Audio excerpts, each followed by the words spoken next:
Então, gente, cadê? Quem que me mandou mensagem? Ah, as meninas, daqui a pouco elas estão vindo. Aqui.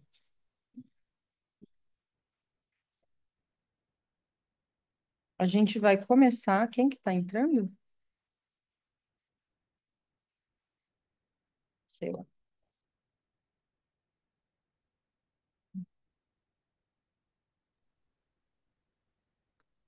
Oi, gente. Ah! Tá boa? X, você tá mutada, amiga. Ah, posso assistir? Tô sem fazer nada. Lógico que pode, amiga. É o Ó, quê? agora vai ser uma aula que a gente chama de basicão. Daí eu vou fechar e vou abrir outra pra gente gravar a de vídeo. Yes, tá bom. Quando que você vai pra lá, aliás? Você já fechou data? Não? Acho que setembro, hein? Ah, tem tempo. Ah, então, É. se quiser vir para cá e ir treinando coisas de Nokia comigo antes de você ir para lá, fica à vontade, tá? Yes, tá bom. Vou Tá, tentar, né? É que eu acabei de chegar, mas tá bom. tá logo. Quais foram os temas que eu mandei para vocês? Ah, sangramento uterino normal, ovário e ciclo menstrual. A gente vai começar pelo sangramento uterino normal. Por quê? Porque é uma coisa muito básica. E que tem uma galera que não está entendendo como é que faz um raciocínio clínico, tá? Um raciocínio linear para a gente chegar no resultado. Marininha, talvez seja muito básico para você essa parte, mas tudo bem. Qualquer coisa que você sair, tá tudo bem. Então vamos começar pelo sangramento uterino normal. Uma tia chega para você e fala que ela está sangrando. Como que você começa a investigação? Sangrando diferente do normal. Hum? Padrão de sangramento. Então a gente está considerando aqui que é uma pessoa que sangra, certo? E se ela fosse pós-menopausa?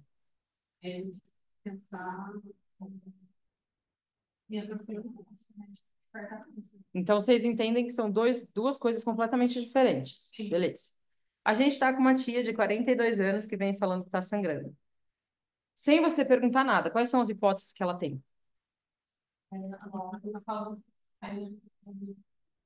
Palme coin. Beleza. Palme coin. O que é o P? Olha. O que é o A? L, M, C, O, E,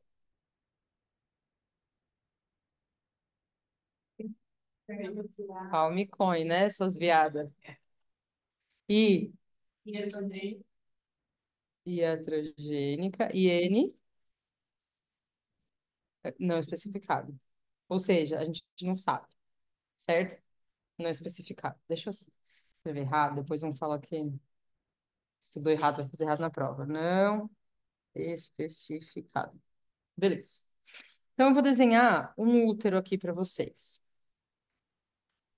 Aí, a gente tem uma camadinha aqui dentro do útero. Não, essa cor vai ficar feia, beleza. Que a gente chama de endométrio. E tudo que está aqui no meio é miométrio. Beleza. E a gente tem uma capinha aqui em volta do útero. Qual é o nome dessa capinha? Hã? Serosa. Peraí, deixa eu vir com ela pra cá que eu fiz errado. Que é o peritônio, certo? Aqui, peritônio pra lá. E temos a vagina pra cá, certo? Beleza. O que é o pólipo? Ele é uma formação endometrial, né? Uma massa doméstica, né? Uma hiperplasia. As células começam a se reproduzir e vão formar uma vegetação.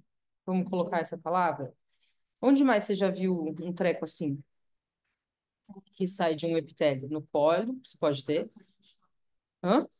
Intestino, onde mais? Bexiga tem epitélio.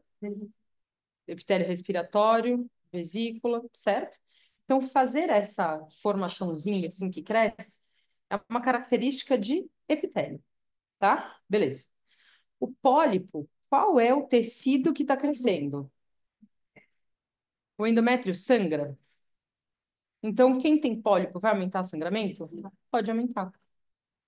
Normalmente, ele vai vir um sangramentozinho de metrorragia, sabe? No meio do negócio. Às vezes também pode aumentar a quantidade de sangramento, mas normalmente é mais uma metrorragia. Beleza. O que é o adenomiose? O que é? Qual é a fisiopatologia da adenomiose?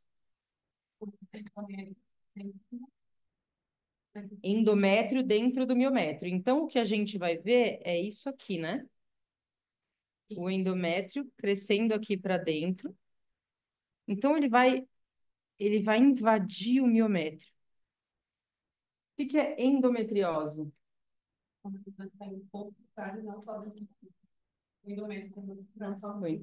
O endométrio está em outros lugares que não é dentro do útero. Aqui ele está dentro do útero? Não sei, tá. Não sei, na parede. Na cavidade endometrial. Então, na verdade, é a mesma coisa, né? É célula endometrial fora da cavidade endometrial, Sim. tá? Só por que que eu tô falando, fazendo vocês pensarem nisso? Para vocês entenderem a fisiopatologia, é a mesma. O que que acontece com o endométrio que está lá dentro da barriga numa endometriose, todo mês? Ele sangra. O que que acontece com o endométrio que está ali no meio da musculatura? Ele vai dissecar as fibras, né? Ele vai sangrar ali no meio. Então, em geral, vem com dor. E como ele começa a sangrar aí no meio, o que que vai acontecer com essa parede? Vai ficar mais grossa. Se ela fica mais grossa, quando você pede um ultrassom, quais são os sinais que você vê? Realmente tá. Vai com mochila, Fica com algumas. A zona. A zona juncional, ela não vai estar tão bem delimitada, que ela tem alguma coisa invadindo, só que você vê aquelas formações císticas no meio do miométrio, e você vê que nessa região onde tem essas formações císticas, a parede está mais espessada. Então, um lado está maior do que o outro, certo? Então, isso é adenomiose, esse daqui é um pólipo, beleza. E o leiomioma? Então, eu tenho agora um mioma aqui, ó. Qual que é o nome dele? Não quero saber figo, quero saber nome. Subseroso. Ele sangra? Não, Por quê? porque não tem nome. Porque ele não é, porque ele não está em contato com o endométrio, não. Porque se eu tiver um mioma aqui, ó, qual que é o nome dele? Intramural submucoso. Ele está modificando a cavidade endometrial? Obrigada. Não. Este daqui, ó, esse está modificando a cavidade endometrial. Esse vai sangrar. Beleza. Então, intramural, subseroso, submucoso, e o que sangra vai ser o submucoso. A gente tem que lembrar que quando tem um mioma submucoso, o endométrio que era assim, ele faz isso. Ele vai aumentar em um círculo. Então, como que é a área? Π vezes R ao quadrado. Aumenta muito a área de sangramento. Por isso que o mioma submucoso causa tanto aumento de sangramento. Beleza, falamos de quem agora? Dos miomas, leiomiomas. M, de malignidade. Se a gente está falando do endométrio, porque a maioria vai ser endométrio, né? Ou é colo ou é endométrio. O útero, um sarcoma de útero e tal, é bem difícil de acontecer. Pode, mas é difícil. Vamos pensar no endométrio. Se o endométrio tiver um câncer, que pode sangrar, super pode sangrar, e o que que vai acontecer com o endométrio? Ele vai ficar espesso, né? Porque começa a crescer. O que mais que ele faz? Ele invade. Invade. Então, qual é a característica do ultrassom? Endométrio espessado, heterogêneo, perda da zona juncional, perda da definição da zona juncional, tá? Por que que eu tô falando isso? Porque a galera vem me perguntar lá no ambulatório e fala assim, professora, tem uma paciente que ela tinha acho que 21 anos, era muito jovem, para ter assim uma causa estrutural, enfim, mas tinha uma dor crônica pélvica que estava relacionada aos ciclos, tinha um certo aumento de sangramento, mas eles falaram para mim, ó, doutora, ela tem uma dor pélvica crônica e ela teve um sangramento, falou que teve um abortamento, e aí eu não sei o que eu faço, porque ela tem dor e tem sangramento e teve um abortamento. Daí eu falei assim, esquece o abortamento, que foi um quadro que aconteceu mais recente. Ela veio aqui a primeira vez por quê? Ah, ela veio porque ela tinha dor pélvica crônica e um aumento do sangramento. Como que era esse aumento? Ah, é só no período menstrual. Beleza. A dor também piora no período menstrual. Então, é uma paciente com sangramento uterino anormal dentro do Palm-Coin. Como é que você começa a tirar a história dela? Nossa, 21. Você começa pelo Palm ou você começa pelo Coin? Começa pelo Coin, porque o Palm você só tem como ver no ultrassom. O que que você vai perguntar para ela? Coagulopatia. Se ela tem coagulopatia. A tia não sabe o que é coagulopatia. Se ela já precisou transfundir, se ela sangra muito fácil, se só de escovar o dente já sangra, se bate em qualquer lugar e fica roxo, se desde que ela começou a sangrar já saía muito sangramento. Isso é o que a gente consegue tirar da história dela, que fala pra gente, olha, não deve ser coagulopatia. Você vai pedir TP-TTPA? Vai. Mas você está pensando nessa hipótese? Não é a sua hipótese principal. Vai olhar na mucosa dela, vai ver frequência cardíaca para ver se está muito rápida, se ela está descorada, porque daí quando você pedir o exame dela, você também vai ver se ela está anêmica, mas você já tem uma hipótese. O teu exame físico, o exame complementar, são coisas que tem que confirmar ou não confirmar a sua hipótese. A sua hipótese tem que chegar da sua história. E se não confirmar no teu exame, você vai voltar para a história, porque ou você perdeu alguma coisa, ou você não perguntou aquilo, tá? Então a história é a primeira coisa. Beleza. E do O, o que você vai perguntar? Qual é a idade? Quando que começou a menstruar? Porque de 2 a 5 anos pode ser só um ajuste e maturidade do eixo. Depois desses 2 a 5 anos, para ela começou a menstruar com 12 anos, então já passou, né? Aí você vai perguntar qual era o padrão menstrual dela, para ela falar o que que mudou, e nesse caso o que mudou foi a quantidade de sangramento e a dor que é bem intensa, principalmente quando ela tá na menstruação. Tem dor na relação? Tem também. Ok. O que que é o E? Ela fala que ela tem parceiro único e usa preservativo. Endometrite é a sua principal hipótese? Não. E iatrogênica, não toma nenhuma medicação para nada. Não vai ser uma hipótese certa. Não especificada, você só vai chegar aí se você não tiver nenhuma outra, então falta o resto, beleza. Então a gente está desconsiderando, por enquanto, porque não é a nossa principal hipótese, essas causas de coagulopatia, de alterações da ovulação e tudo mais. Beleza. pode só voltar aquela parte que você falou do próximo da endometriose, ele vai ter a parede. Olha no desenho. Parede fechada. Olha o verdinho. O verdinho, ó, ele está invadindo o miométrio. Então, tá aqui, ó. O verdinho ele está invadindo o miométrio. Então, você vai ter uma parede com uma espessura maior do que a outra. Tá. Vai ter aquelas imagens císticas, né, anecoicas, no meio do miométrio e a perda da zona juncional. Mas sem o espessamento endometrial aqui para dentro, né? Porque ele está invadindo. Beleza. Isso é o da adenomiose. Tá. E aí, então, a gente foi lá e pediu um ultrassom transvaginal para essa tia. E aí vieram me perguntar: olha, a gente deixou. O que que vocês têm como hipótese diagnóstica para ela? Uhum. Ela não usa nenhum método. Não usa remédio. Quais são os HDs? O que vocês têm de HD para uma tia com sangramento uterino anormal? É, é, é a síndrome. Ai, meu Deus, é o diagnóstico sindrômico. Sim. Ela tem uma síndrome de sangramento. Sim. Tá, diagnóstico agora etiológico.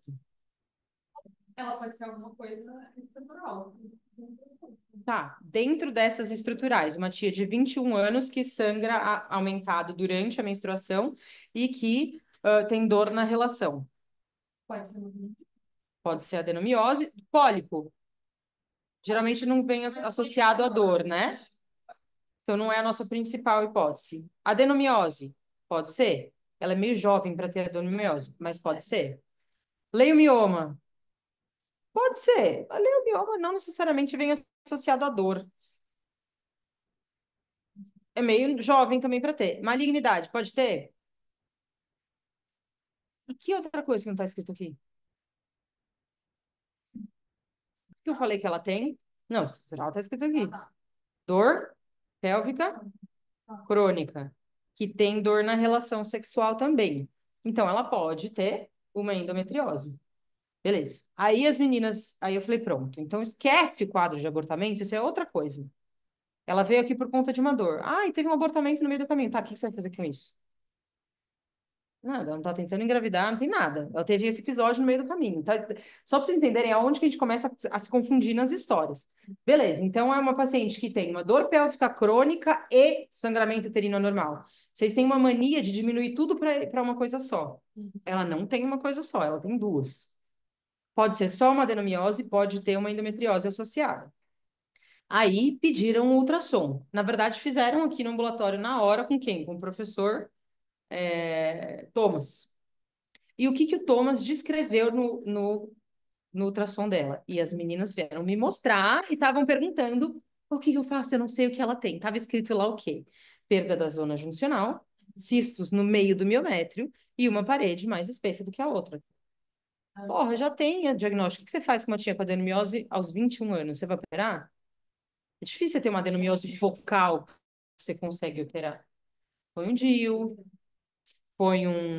faz uma pílula anticoncepcional, porque ela não estava tentando engravidar, tá? Então a gente já tinha a hipótese e o tratamento. Ah, tô dando pílula anticoncepcional. Se tiver uma endometriose associada, vai dar uma segurada nos sintomas também. Ela não está tentando engravidar. Se quiser, se você mantiver a dúvida se essa dor crônica está relacionada com a endometriose, você pede uma ressonância ou um ultrassom com preparo intestinal. O que que é um ultrassom com preparo intestinal? Que é? É, Faz a... Não. você toma uns trecos para fazer cocô loucamente, por quê? E daí que eu vou fazer cocô? Vai ter sobreposição. Sobreposição de imagem. O que que acontece? A endometriose, muitas vezes ela comete intestino. E o intestino vai grudar aqui na parede posterior, ali no tórus uterino, e você precisa olhar se ele tem alguma coisa. Só que você tem uma parede, você tem a outra e você tem um cocôzinho no meio. Quando você tira o cocô, você tem as duas mucosas, a parede inteira aqui. Então você consegue enxergar muito melhor, principalmente o acometimento intestinal, tá? E você tira gases, sei lá o quê, né? Tá tudo vazio, você consegue encostar em todas as estruturas, é muito melhor para ver. É só isso, tá? Porque tem gente que acha que ultrassom com preparo intestinal vai ter sonda transretal, coisa assim. Não. Tá. Aí uma tia, todos os casos que eu falar aqui são casos reais. Chegou para mim no ambulatório. Tava escrito assim, ó. Esse eu vou escrever. É uma mulher de 53 anos que chegou para mim com um pedido de exame escrito: continência urinária de esforço, ultrassom transvaginal, com útero de 450 centímetros cúbicos. Eles descreviam vários miomas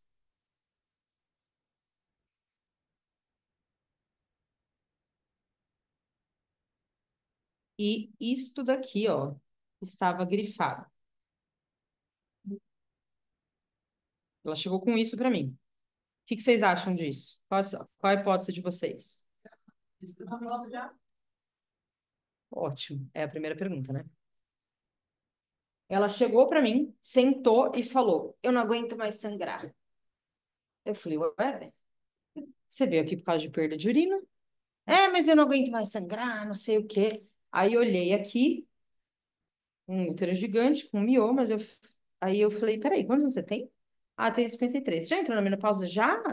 Tipo, fazia, sei lá, 5 anos que ela tinha entrado na menopausa. Tá.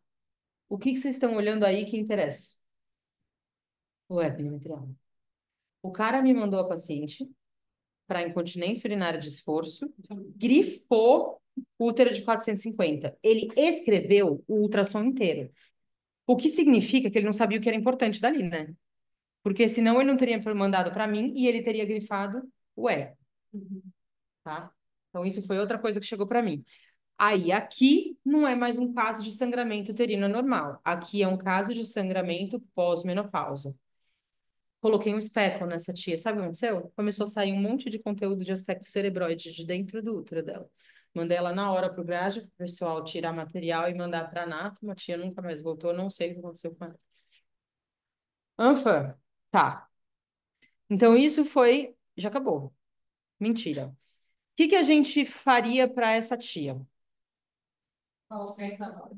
É, Tem que fazer biópsia. tem que conseguir. O que a gente tem que fazer é a biópsia. Como você vai fazer a biópsia? Para essa tia, curetagem provavelmente seria o suficiente, né? Porque já estava até saindo o material. Qual que é o padrão ouro? Histeroscopia. Por quê?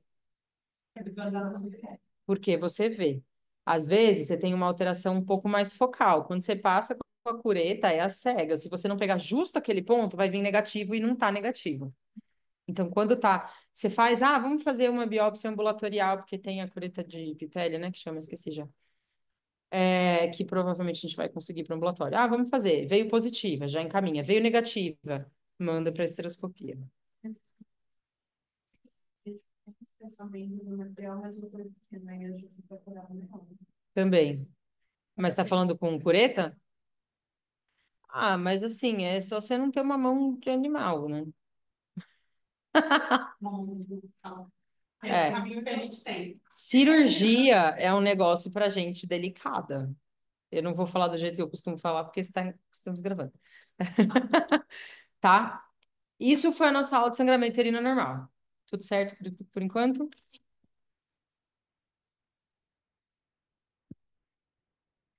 Meu filho, sai. Aí.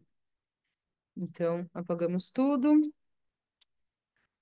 Agora a gente vai falar de ovário.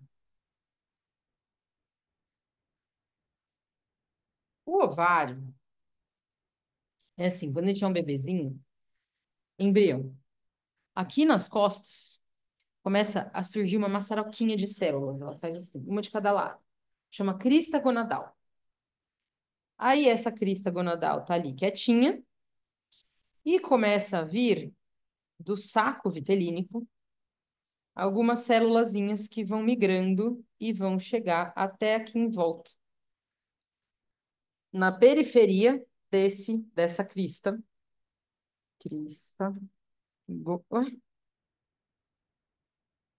gonadal. Gonadal. Alguém sabe o nome dessas células aqui? Que migram e chegam na periferia do ovário. Embriologia, segundo ano da faculdade. Eu só descobri depois quando estava sendo professora, mas teoricamente vocês já sabem. São as germinativas, certo? Célula germinativa vai virar o quê? Hã? Ócito. É o que vai juntar com o espermatozoide. Ai, meu Deus. Vai juntar com o espermatozoide e vai dar um baby, certo? Ok. Aí, a gente começa a crescer, né? E o nosso ovário vai começando a crescer também. Pera, deixa eu desenhar diferente. O nosso ovário vai começando a crescer também. E essas células germinativas estão aqui na periferia. Só que elas estão ali e elas produzem algumas coisinhas que vão lá e estimulam as células do estroma, da gônada. Fala assim, eu quero que você se transforme. E aí aquela célula que já estava ali na gônada, ela começa a ser estimulada. e começa a ficar um pouco diferente das que estão em volta. Aí a gente cresce mais um pouquinho. Aquelas células germinativas estão aqui na periferia e continuam estimulando.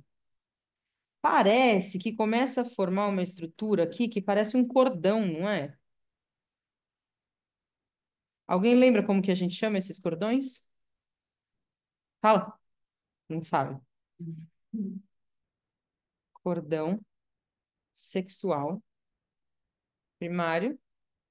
Mas essas célulazinhas do cordão, elas começam a morrer, porque a gente vai crescendo e elas vão ficando longe do estímulo, que era a célula germinativa.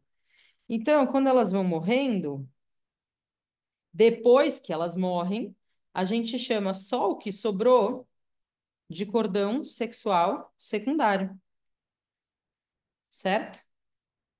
É a mesma estrutura. De onde que vieram os cordões?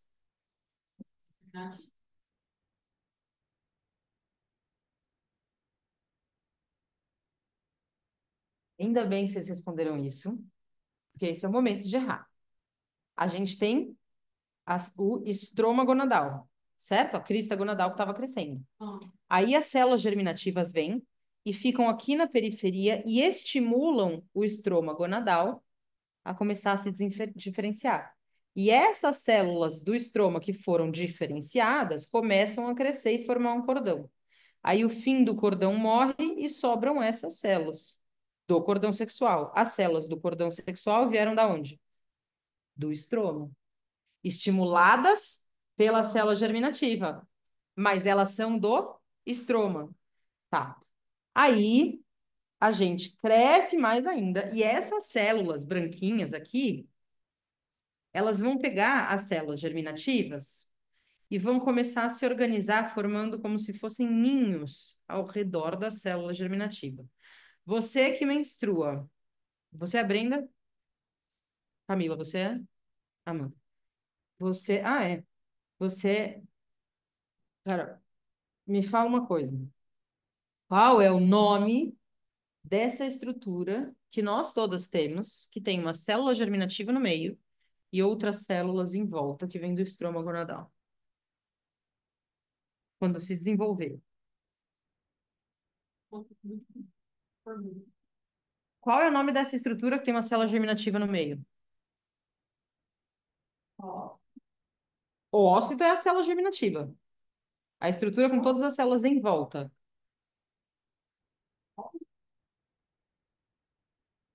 Folículo.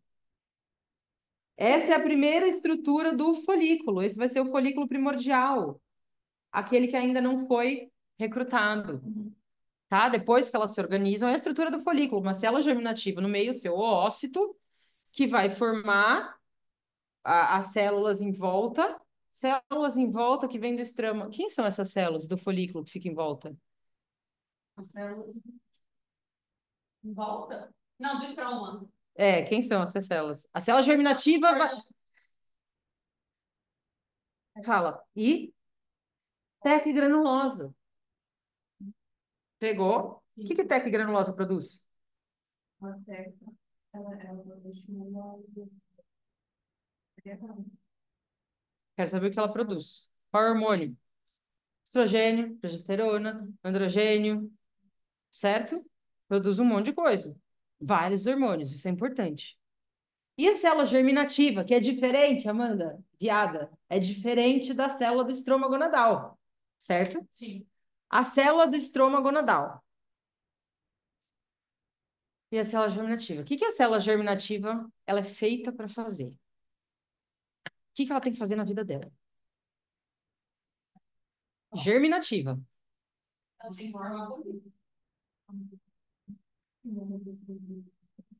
Não. Folículo é a célula do estroma. A célula do estroma serve para quê? Para virar a teca granulosa e fazer hormônio. E a germinativa? Ela serve para germinar. O que ela vai fazer? Encontrar com... Fala. Espermatozoide. E virar o quê? Um bebê e uma placenta. Volta para o básico, volta para o básico. Ela tem que virar um bebê e uma placenta. Certo? Tá. Então, beleza.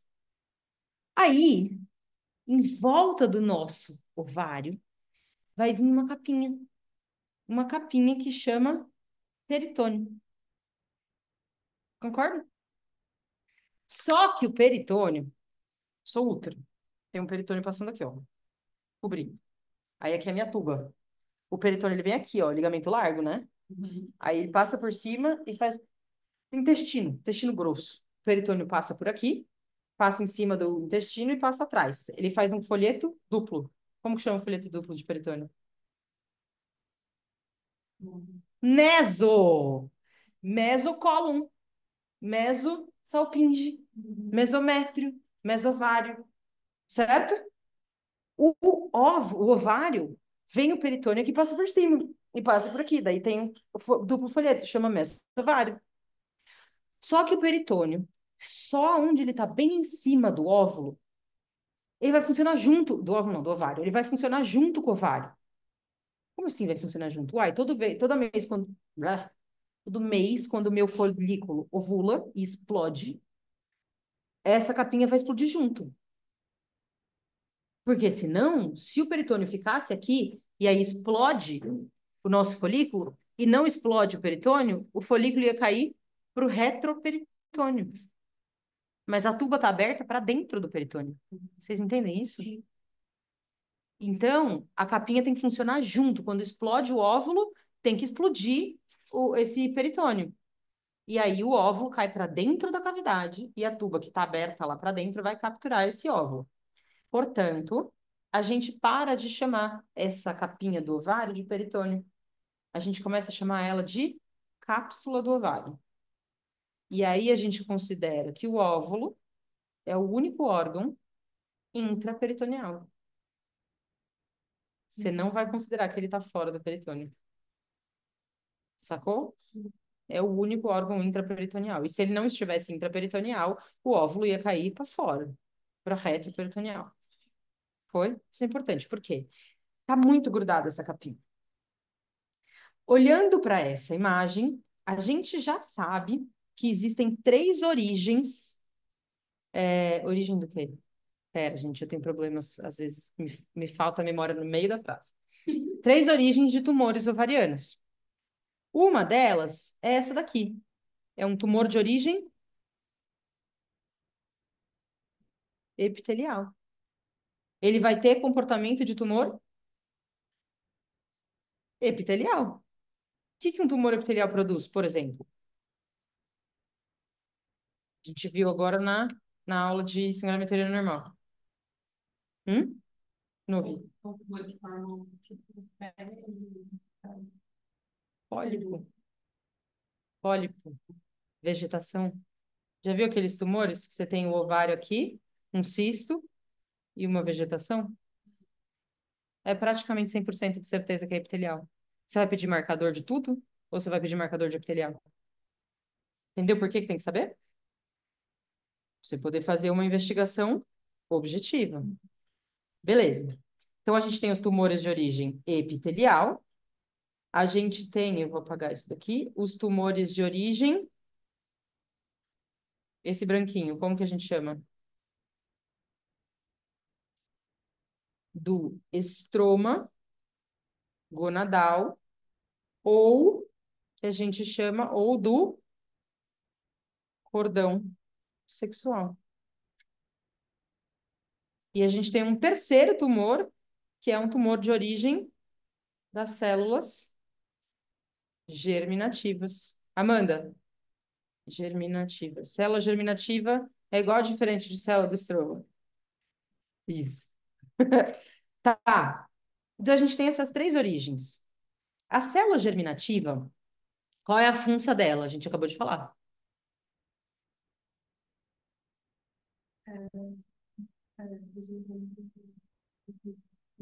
E virar um bebê e uma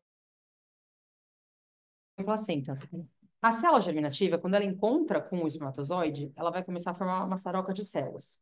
Um lado vai virar citotrofoblasto, citocélula vai virar bebê. O outro vai virar sincício trofoblasto, vai virar placenta. Um cresce feito um retardado. De uma célula vira um bebê em 9 meses.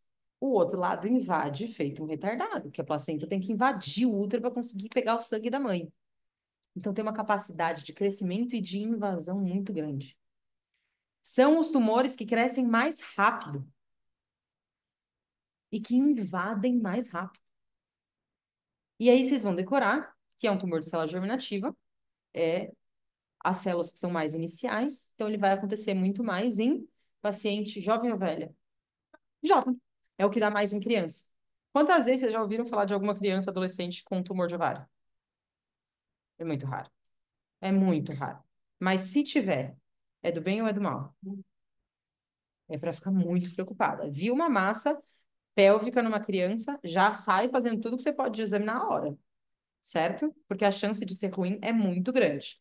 Porém, esses tumores normalmente respondem muito bem à quimioterapia, essas coisas, tá? Então, muitas vezes a gente consegue um tratamento adequado e curativo. Mas eles são muito ruins, tem que diagnosticar rápido. O que produz? O que é marcador tumoral deste daqui? O que a placenta produz? Beta-HCG.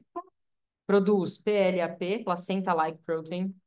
Produz alfa-fetoproteína. Viu? Não é difícil decorar. Placenta-like, feto e beta-HCG, que é da placenta. Certo? Esses são os marcadores. Tá. Aí a gente vai falar dos tumores epiteliais. Tumor epitelial. Então, qual que é a fisiopatologia do tumor epitelial?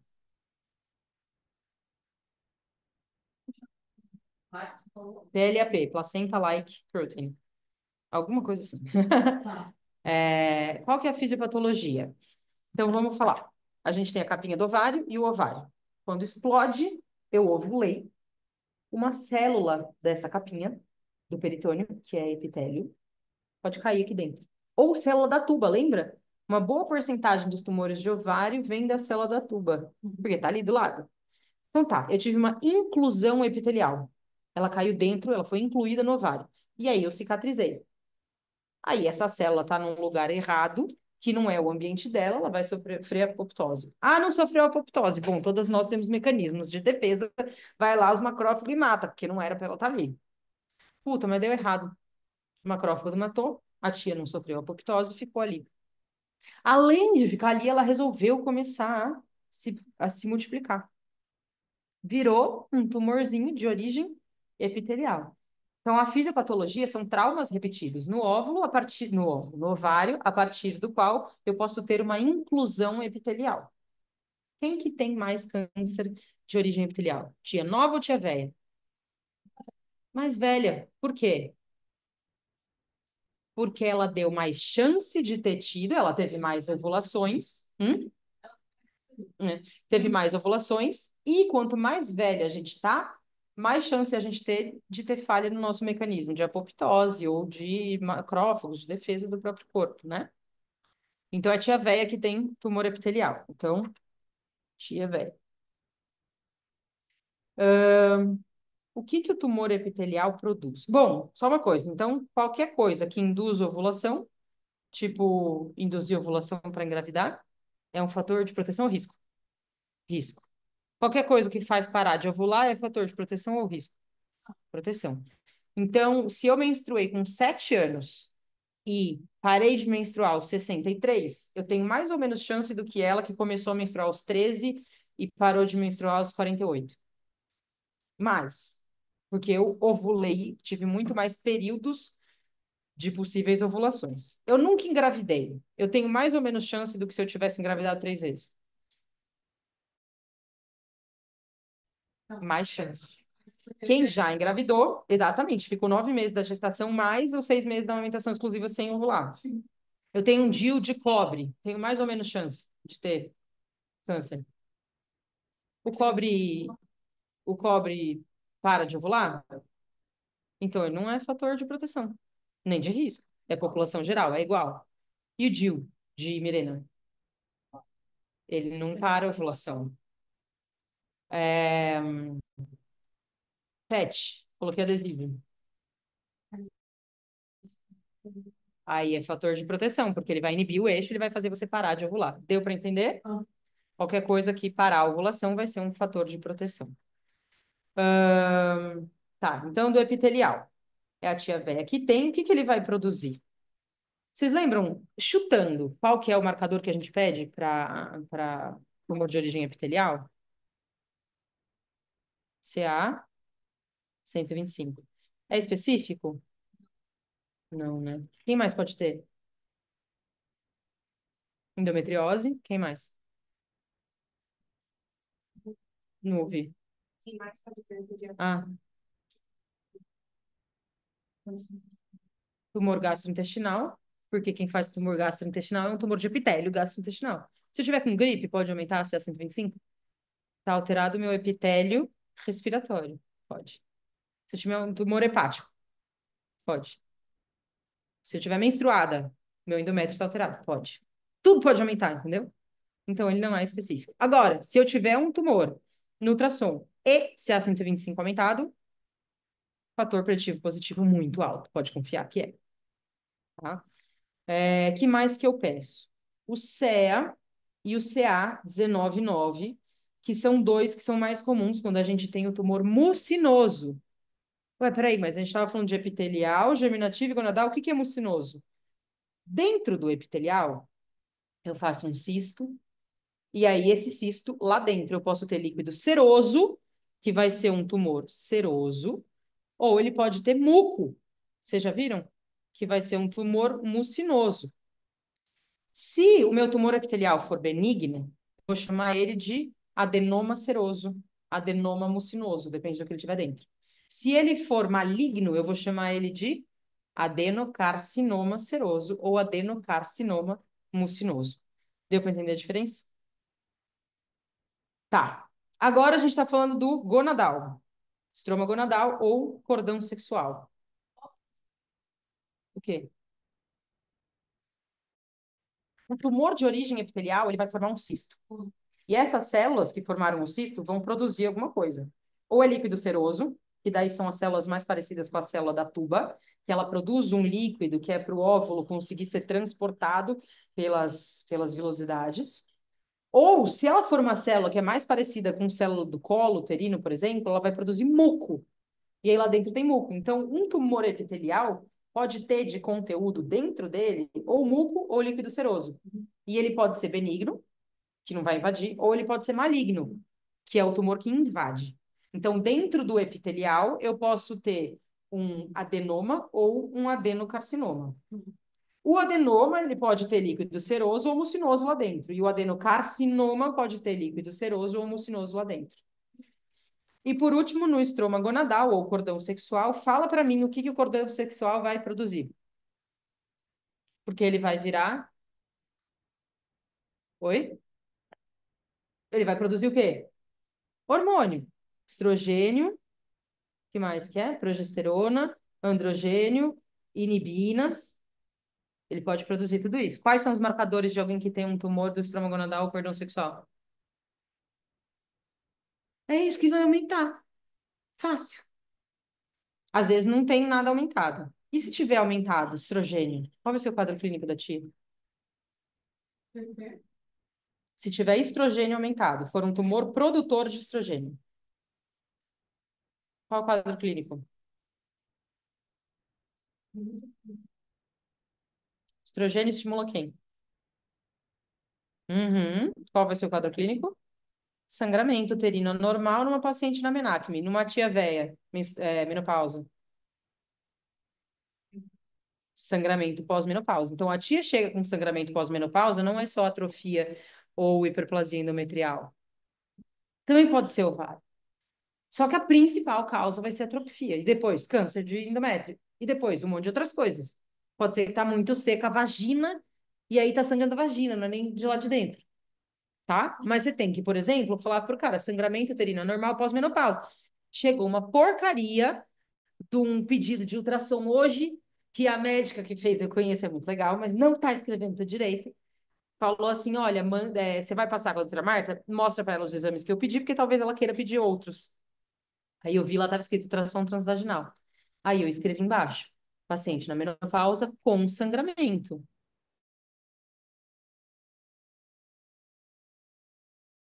ultrassom, ele não vai fazer anamnese. É diferente quando você está num consultório particular. E mesmo no particular, não é todo mundo que faz. Então, se você fez a anamnese e está com uma hipótese diagnóstica, fala pro cara qual que é a tua hipótese. Ele vai olhar direito aquele endométrio, certo?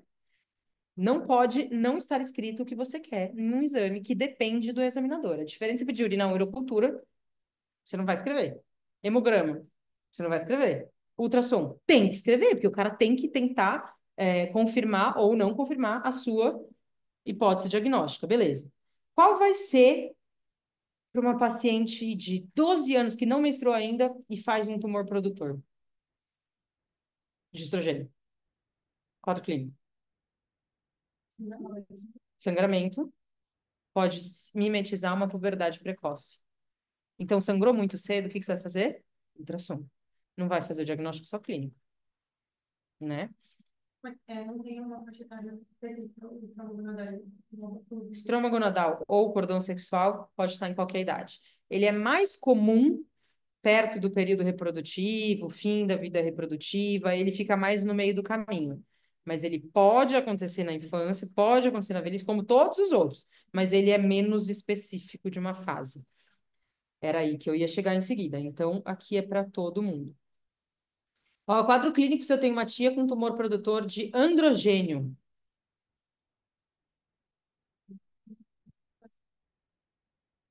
Androgênio. O que que é androgênio? Dá um exemplo. Tipo, qual hormônio? Testosterona, DEA, essas coisas. Beleza. E aí? Qual o quadro clínico de uma tia que está com uma produção aumentada de testosterona num tumor ovariano?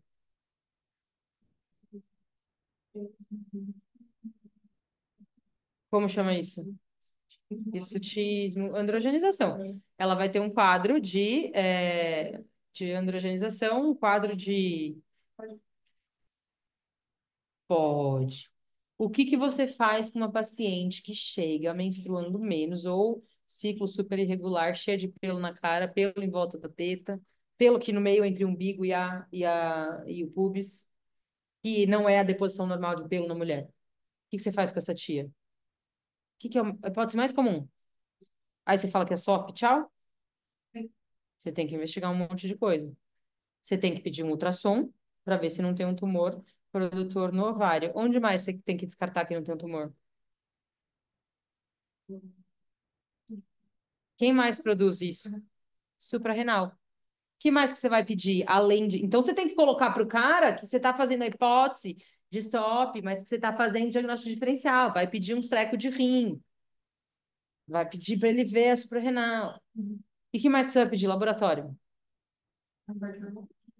Que é? Ideia, essa ideia. Progesterona, estrógeno, dihidro, tá. Isso vai ser uma aula mais para frente, vocês estudam para a gente ver. Porque você tem que saber quais hormônios que você pede, porque tem alguns que são produzidos só na supra. Quem lembra? Corticoide. 17 progesterona, porque você tem que descartar se não é uma hiperplasia da adrenal, não só um tumor produtor. E o outro vocês vão descobrir e vão falar para mim, tá? Quais são os tumores? Hã? Ideia é essa ideia. Mas tem um que é 100%, quase 100%. Tem outro que é 50%. Tá. Então, com esses 10 minutos de aula de ovário, vocês já sabem quais são os três tipos da origem. Vocês sabem que dentro do epitelial a gente pode. Deixa eu tirar isso daqui da. Ah, acho que ele não grava, né? A minha carinha aqui, quando a gente grava.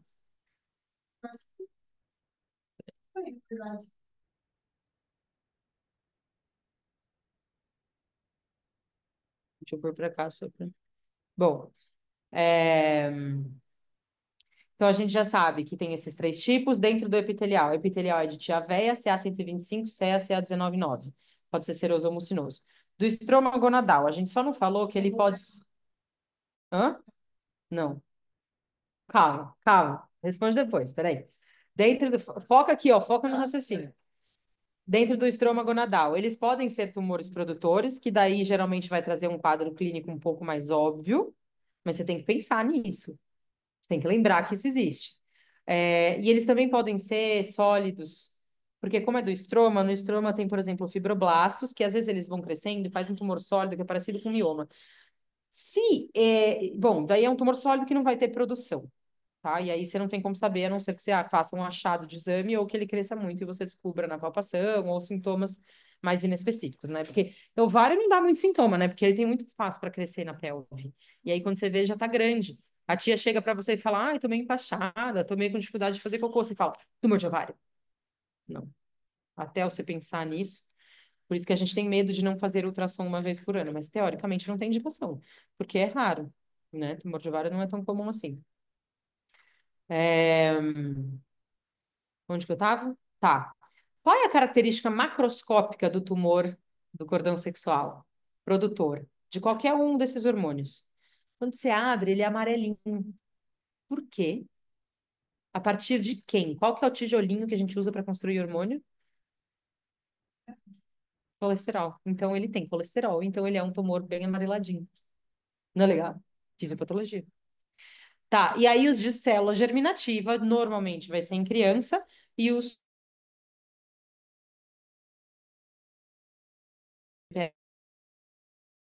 treino principalmente, tá? Depois vocês vão falar com a Aline, da aula mais específica sobre câncer de ovário, que eu tô mostrando pra vocês hoje é uma coisa bem básica. Que horas são? Tá. Então agora a gente vai fechar essa aula. A gente vai falar sobre ciclo menstrual na próxima. Aí a gente pode falar sobre ciclo menstrual e sobre, como chama? Esses treco aí de, não, como forma o hormônio, esteroidogênese. Ah. Tá? Beleza. Beatriz Mota vai entrar. Mas espera aí, Bia, você não vai entrar, eu acho.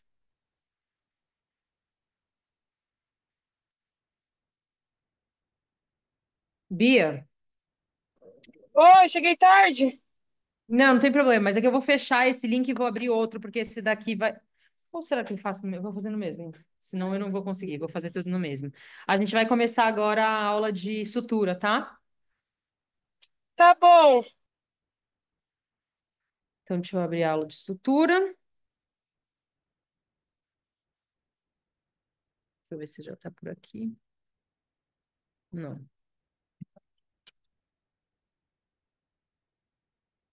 26%. Ah, não é. É por isso. Ok.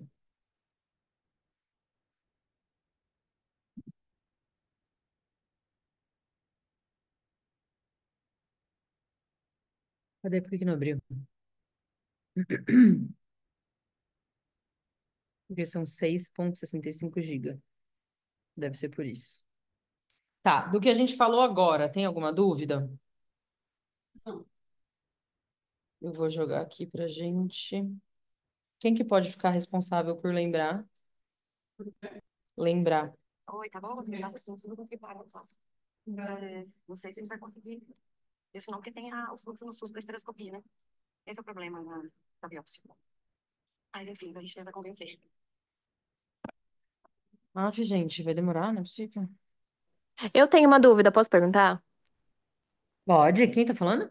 Eu, Marina. Ah, é verdade. Esqueci que você É, tava aqui, gente.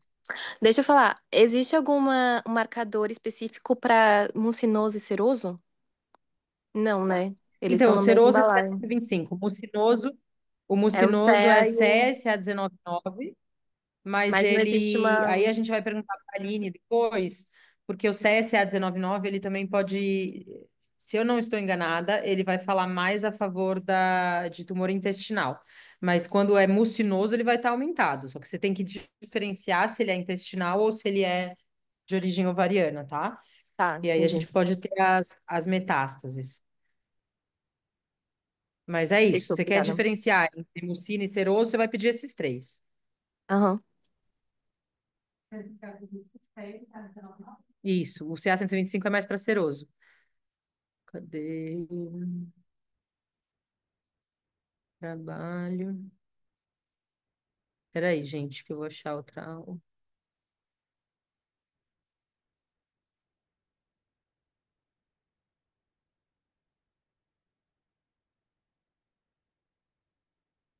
Ah, não é isso mesmo.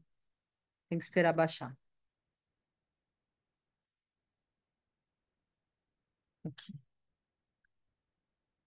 Ahn,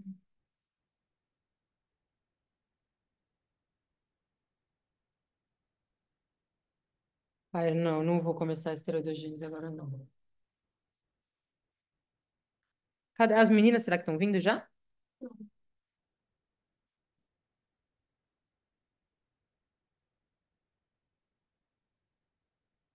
Então vamos começar a pensar.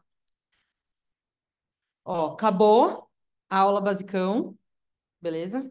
Agora a gente vai para videolaparoscopia. Por que que vocês gostariam, talvez, quem sabe, de fazer uma laparoscopia? De aprender vídeo?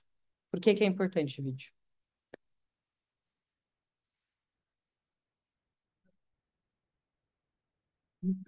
Recuperação mais rápida, por quê? Não necessariamente. Hum? Menos invasiva. O nome é cirurgia minimamente invasiva. Mas o que que faz ela ser minimamente invasiva? Se eu fizer uma laqueadura via vaginal, também é minimamente invasiva. Por quê? Hum? Não abre a barriga, você tem muito menos cicatriz. O que que faz doer no dia seguinte? A cicatriz, o fato de você fazer uma incisão em toda a parede abdominal. Quando a gente põe a incisão por um trocarte, é uma incisão de 1 centímetro, 1,5 centímetros, né? Então a recuperação é mais fácil. Se você aplicar uma tensão nessa sutura, não vai abrir tua barriga inteira, né? Risco. É um risco semelhante, assim. Não é que diminui o risco da cirurgia. Porque você vai fazer os mesmos passos na cirurgia aberta e na cirurgia fechada, né?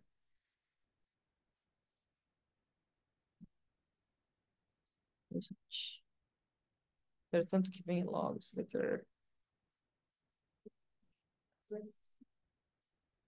Ah, isso é uma outra coisa. A gente tem uma visualização muito melhor das estruturas, menores, maiores, qualquer coisa. Por quê? As vídeos, a maioria das que a gente faz é 2D, que é a dificuldade da vídeo. Você tem que ver a profundidade sem ter a profundidade. É, tem um efeito looping. A gente entra com uma câmera que é como se fosse um microscópio. Então você vai olhar para o tecido aqui no tecido e com uma lente de aumento. Então, vários detalhes a gente consegue ver lá. Esses dias,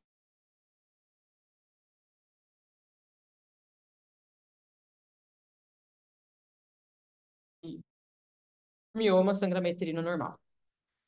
E aí a tia tava escrito, ah, doutora, ela tem endometrioma. Aí eu falei, não, se ela tem endometrioma, a gente tem que olhar o que mais que tem. Não, tá aqui, olha, ela tem até ressonância. Aí tava lá escrito endometrioma bilateral, os dois ovários posteriores ao útero, como que chama isso? Kissing ovaries, com ligamento uterosacro espessado bilateralmente. Aí eu falei para elas assim, pode esperar que o intestino tá grudado. Não, mas ele não fala, estava escrito lá que não tinha comprometimento da parede intestinal. O que que aconteceu? A gente abriu um puta do mioma, que você não consegue ver nada direito, você puxa o útero para cá, lá atrás, quem tá todo grudado? Intestino. E aí eu fiz uma endometriose aberta. Só que aberta é muito ruim.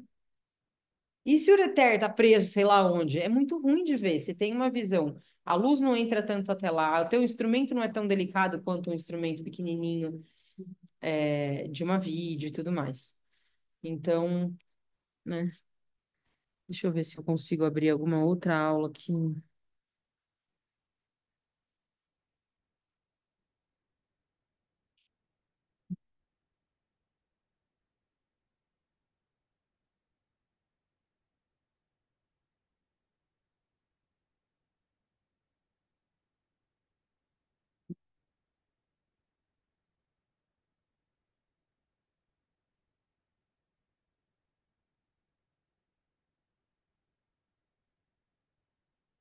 Já tá.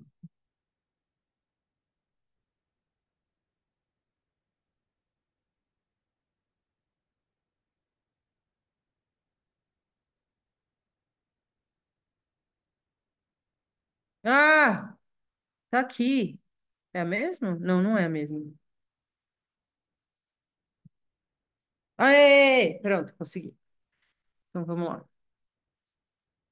Então, em uma. Ah, eu tenho que dar o share, peraí. Share.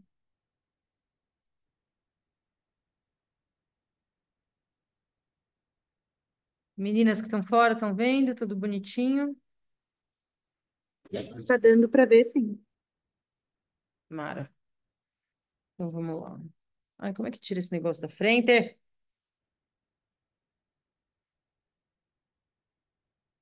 Bom, não dá para ver. Peraí.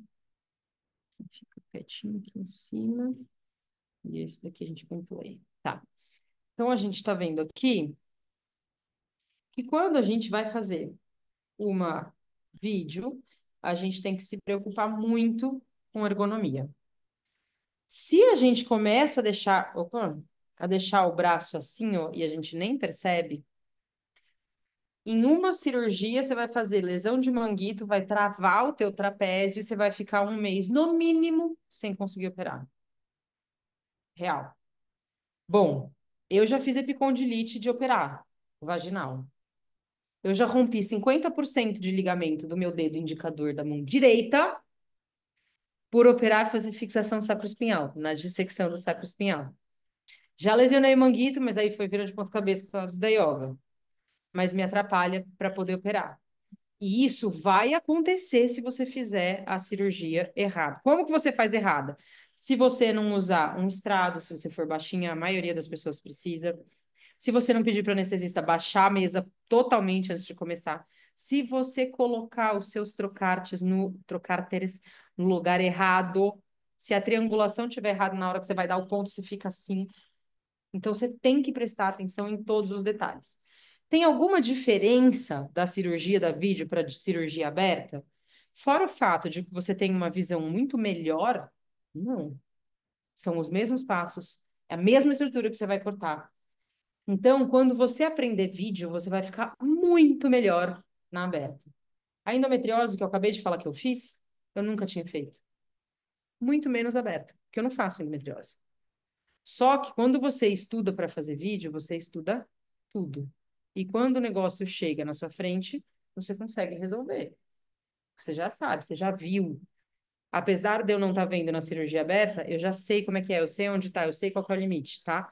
Então, a vídeo, mesmo que você não queira fazer vídeo, ela traz uma visão muito mais detalhada de tudo que acontece e de tudo que pode acontecer.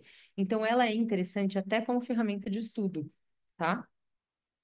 Bom, tem que prestar atenção em um monte de coisa, na angulação, no posicionamento dos profissionais, no posicionamento da câmera. Vocês entram em vídeo em outros lugares, né? Você tá no R3. Você já passou aqui na LAC? Não, você acabou de começar. Aqui eu queria saber se aqui tem. Ô, Marininha, na laqueadura aqui tem quantas telas? Uma só? Tem, só uma, é do hack, só. Só. E fica alguém para fazer manipulação uterina ou não? Não, só são 3 punções e acabou. Ah, então vocês não fazem tudo. A pessoa que fica manipulando, a tela tem que estar de frente para quem está operando. Então, quem está manipulando fica a cirurgia inteira assim. Sai quebrado. É horrível, não é? É horrível. Exato. Você fica travado. Então, assim, a sala, idealmente, tem que ter pelo menos 2 monitores para todo mundo conseguir viver no dia seguinte. A paciente tem que estar com a perneira adequada, porque se ela ficar muito tempo nessa posição e tiver com aquela perneira que fica aqui embaixo, vai ficar na fossa poplítea, vai dar o quê? Trombose. E que adianta você fazer uma puta cirurgia por vídeo na tia e no dia seguinte ela morre por trombose, porque você usou a perneira errada. E a perneira certa? Tem que saber pôr também, porque se ficar apertando ali a panturrilha vai dar no mesmo. Essa tia vai ficar com a perna quase que reta, assim, um pouquinho aberta. O que acontece se ela ficar com a perna um pouco mais esticada? Vai tracionar toda a inervação, ela vai ter lesão nervosa. E se a tia ficar com aquela ombreira aqui e ficar pesando muito, porque ela é obesa? Pode ter lesão no nos nervos vão para cá, plexo braquial, obrigado. Tá? Então, assim, tudo é mais delicado na cirurgia. Tem que prestar atenção em tudo. Daí tem umas questões de energia lá dentro, mas que a gente não vai falar agora. E aí a gente vai falar sobre os instrumentos. Até os instrumentos a gente tem que prestar atenção. Por exemplo, a gente vai para os hospitais, a maioria deles vai dar para a gente um porta-agulhas desse jeito, com a munhequeira curvada. É uma merda. Você não consegue rodar. Esse aqui, ó. Você não consegue rodar o teu porta-agulhas para terminar um ponto. Ele fica, você só tem, por exemplo, 180 graus de movimento. Com a munhequeira, que é para as duas mãos, você tem um movimento muito mais amplo, você não dificulta o teu trabalho. O ideal é você ter um porta-agulhas com a curvatura, porque você consegue enxergar mais, que essa curva te dá um espaço para enxergar o que está na frente da agulha. A gente tem vários tipos de energia, então a gente pode ter os ultrassônicos, a gente pode ter um ligasure, que é uma mistura de função mecânica com a função da energia bipolar. A gente tem o bipolar aqui.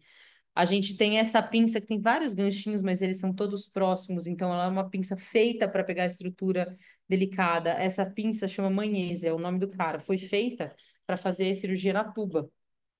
O Manhese fez a primeira. Ele fazia infertilidade lá em Clermont-Ferrand, na França, que é o berço da laparoscopia no ventre feminino. E ele fez a primeira, Manhese e Bruhat, fizeram primeiro ato cirúrgico dentro da ginecologia que deu certo, porque antes a gente entrava só para olhar. E aí ele fez uma gestação ectópica. E ele dormiu do lado da paciente por 48 horas. Ele ficou 48 horas do lado da paciente, porque ele não sabia o que ia acontecer. Porque ele cortou com o monopolar, tirou a gestação ectópica e saiu. E aí? Vai sangrar quanto? Será que vai coagular? E depois que eu tirar a pressão, não tem mais pressão, será que vai começar a sangrar? Vocês já repararam isso na esteroscopia? Vocês já viram istros? Você entra com bastante pressão com o líquido, que pode ser glicina, que pode ser soro fisiológico, depende se você está fazendo monobipolar. Aí, antes de sair, você diminui um pouquinho a pressão, porque daí os vasos que estavam sendo apertados param de ser, e você vê se tem alguma coisa sangrando. Então, quando eu tiro a pressão do ar dentro da cavidade, será que vai voltar a sangrar? Na época eles não sabiam, mas eles entendem os princípios da cirurgia, tá? E aí a gente vai falar sobre os pontos agora, porque é o ponto que a gente vai fazer aqui. O ponto, Marininha sabe também, já tá super dentro dos pontos. Eu aprendi a suturar com esse cara aqui, que chama Armando Romeu, que é um italiano, que é um engenheiro, que é um dos caras que ajudou a criar todos os instrumentos, porque ele estava junto com os médicos quando os médicos estavam desenvolvendo a laparoscopia. Então, ele também ajudou a criar os instrumentos que a gente usa. Na sutura, a gente precisa ter ergonomia, a gente precisa escolher os instrumentos adequados e a gente precisa fazer um ponto perfeito. Isso daqui é o cara com quem eu fiquei lá na França, que chama Revas. Você viu? Olha a rapidez com que ele faz um ponto. A anatomia tá toda dissecada aqui. Você não tem gordura em cima dessa estrutura que ele tá dando ponto. Isso daqui é o músculo obturador interno e essa linhazinha branca. Alguém lembra outro nome da linha branca que vem do pubis até a espinha ciática lá atrás? Arco tendíneo da face pélvica, que está ali do ladinho da vagina. Então, isso aqui é um Bursch. Ele está prendendo para paracolpo, que está bem próximo aqui do colo vesical, no ligamento de Cooper. Tá? Isso é um Bursch. Olha como ele manipula a agulha. Você viu ele rodando a agulha na outra pinça? Ó, de novo, ele rodou a agulha aqui. É um ponto certeiro. Entrou, passou. Porque é assim, né? Ponto passado é ponto dado. Você pode demorar 2 horas pensando na angulação, não sei o que, mas passou, o ponto passou, né? Então é isso que a gente vai precisar fazer, esse é o nosso objetivo, é chegar na perfeição, chegar no movimento mais certeiro, mais eficiente. Então, o que a gente vai precisar saber para chegar nisso? A gente precisa saber carregar a agulha, que é colocar a agulha na posição certa, passar a agulha no tecido. Como a gente está preso num buraco aqui em cima, o único movimento que a gente tem é rotação. Um pouquinho de translação, que é levar para frente, e eu consigo jogar para caudal e para cranial. Para eu passar um ponto, eu vou jogar um pouquinho para frente e rodar. Mas eu estou travada aqui no abdômen, que é a incisão onde está entrando na parede abdominal. Na cirurgia aberta, você não tá travado, você tem todos os movimentos do seu punho. Tem alguma diferença de dar ponto lá dentro aqui fora? Nenhuma. Só que lá dentro você estuda. Por que lá dentro você estuda para dar ponto? Porque é mais difícil. Então, hã? Você pode pegar um Não. mais fácil de ver. Não. É mais fácil de fazer o movimento. Ele é mais intuitivo. Então a gente acaba estudando. Mas tudo que a gente for olhar para cá, vai para fora.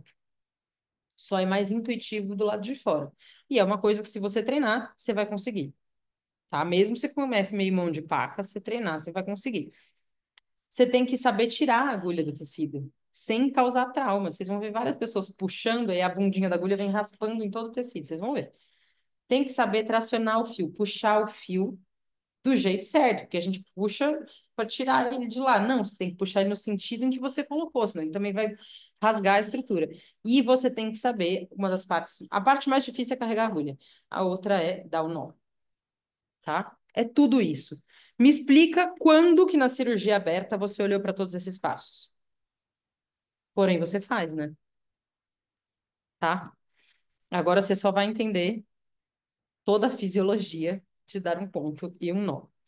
E começa sabendo como é que funciona a agulha. Você tem que saber a anatomia da agulha. Aí vocês pegam a porcaria da agulha na cirurgia aberta. Ai, tá rodando, ai, tá rodando. Aí você vai pegar a agulha ali, você vai ver que na bundinha da agulha, cadê meu treco? Onde que eu pus? Aqui na bundinha da agulha, aonde o fio entra nessa parte da agulha, ela é redondinha. Aí vocês pegam com o porta-agulha bem na bundinha da agulha. Óbvio que vai rodar. Ela é redonda. Agora, essa parte aqui, ela tem uma parte plana e aqui embaixo ela é redondinha. Essa parte plana, se a gente pegar nela, não vai rodar. Ou seja, você nunca pensou nisso, mas você faz errado quando você passa lá e o negócio fica rodando. Então, tinha que ter estudado isso também naquela época. Diferença, aqui você vai usar uma agulha menor, entre 26 e 36 milímetros. Agulha maior, eu já nem gosto nem na aberta, mas eu uso. Mas na aberta dá. Até porque você tem que passar ela pelo trocarte para conseguir entrar na cavidade, certo? Tá. A ponta da agulha também tem que olhar. Tem algumas pontas que elas são todas redondinhas. Quando você vai dar aquele pontinho na pele, o intradérmico ali, para fechar tudo, como é que faz isso? Tá ruim. Eu tô começando a ficar com frio também. A pontinha da agulha, ela é redondinha, algumas. E aí, tudo bem você puxar a agulha meio que pela ponta, quando sai só a pontinha, sabe? Tô falando na aberta e na fechada. Quando você tem aquela ponta da agulha da pele, monoclínio 4 zeros, que você faz para ficar bonitinho, aí você pega a porcaria da agulha e puxa bem pela pontinha, que é exatamente onde tem aquelas três facetas e, portanto, as três lâminas de corte, você estraga o corte da agulha. Está no terceiro ponto, você começa a puxar para conseguir tirar e não sei o quê, e aí você começa a causar trauma na incisão que você fez com bisturi lisinha aqui, ó, ela vai fechar bonitinha, agora não vai mais. Você está querendo fazer um ponto bonito, estragando o corte da agulha. Agora você sabe. Tem que saber onde você está pegando. Ah, mas saiu só a pontinha. Empurra mais. Bora, tá? Mexe no tecido, que ela vai aparecer, ela vai se mostrar. Então, esses pontos, eles têm nome. Ponto bandeira, ponto médio e o ponto X. Esse ponto X, que está entre o terço proximal e os 2 terços distal da agulha, esse é o lugar onde você vai pegar com o porta-agulhas. Não é na bundinha, é no ponto X. E daí você tem espaço suficiente para conseguir passar a agulha. A agulha que a gente mais usa lá dentro, de meio círculo. Então, você vai pedir agulha de meio, de 26 a 36 milímetros. Está escrito no treco lá da agulha. A gente vai ver aqui.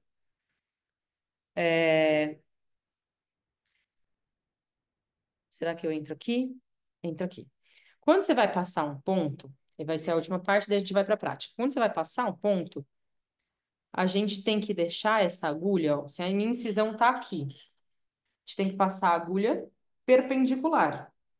Para mim, na cirurgia aberta, não interessa onde eu tô. Eu vou quebrar a munheca, eu vou andar um pouco mais para lá. Na cirurgia fechada, eu tô sempre travada em um ponto aqui em cima. Então, eu tenho que mudar a angulação da agulha, que vai estar presa aqui. Se ela estiver muito fechada, ela vai dar um ponto para cá, mas a incisão tá reta. Se ela estiver muito aberta, ela vai dar um ponto para lá, mas a incisão tá reta. Você tem que entrar 90 graus com a incisão. Então, a gente tem que aprender a posicionar a agulha no instrumento. Isso chama carregar a agulha. E quando a gente vai fazer um ponto, se o meu porta, que é a minha mão, tá vindo paralelo à incisão, aí quando eu faço isso, ó, a agulha vai entrar perpendicular à incisão. Se eu tô vindo com o porta daqui, porque eu tô na incisão, não na do meio, eu tô na incisão aqui na crista ilíaca, como que eu vou dar esse ponto? Então, o meu ponto vai ser muito mais fácil se o meu porta-agulha estiver paralelo à incisão. Então, o meu porta-agulha, na verdade, nunca vai estar paralelo, né? Mas a sombra dele vai estar paralelo, que é o que vocês estão vendo aqui, ó. Então, a sombra do meu porta-agulhas, que é esse pelinha, é o que vai estar paralelo.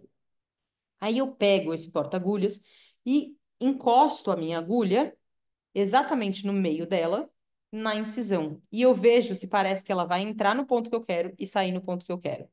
Isso significa que eu estou com uma angulação suficiente para ela passar praticamente perpendicular. Se eu estou com essa organização, quando eu faço esse movimento de colocar a agulha em cima da incisão e ver se ela está na posição certa, isso chama cruz de verificação da agulha. Cruz de verificação. Toda vez que vocês forem dar um ponto, antes põe ali, faz a cruz de verificação e aí passa. Cruz de verificação, então, significa o quê? Que a sombra do meu porta-agulhas está o máximo possível paralela à minha incisão. Beleza? Hoje, então, a gente vai treinar posicionar a agulha e fazer a cruz de verificação. Passar a agulha. Só.